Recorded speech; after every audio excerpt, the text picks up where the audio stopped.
The one, the only Tucker Carlson is in Moscow, and he is there for no other reason than to interview Mr. President Vladimir Putin.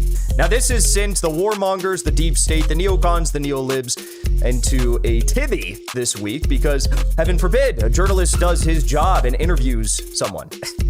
You know, we have a rich tradition of journalists in U.S. history who interview countless people that we've been at war with. Saddam Hussein, Gaddafi. You could fill a whole book of the names of Western journalists who have interviewed Vladimir Putin. NBC interviewed Vladimir Putin. I mean, this is nothing new, but they're freaking out right now.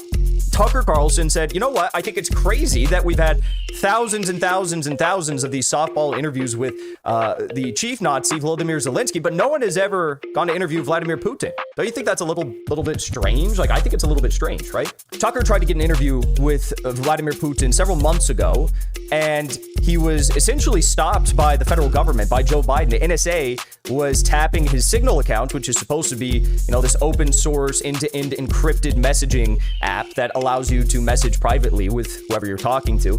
The NSA broke into my Signal account.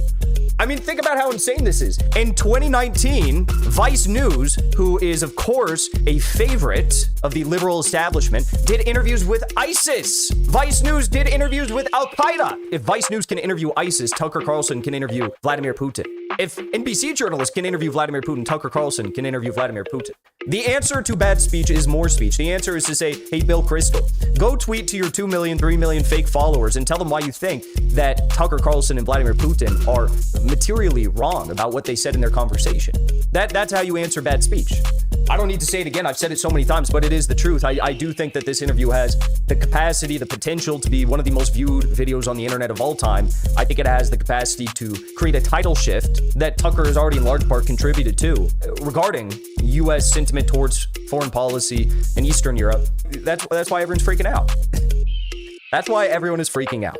Okay? It's as simple as that. The Dive with Jackson Hinkle.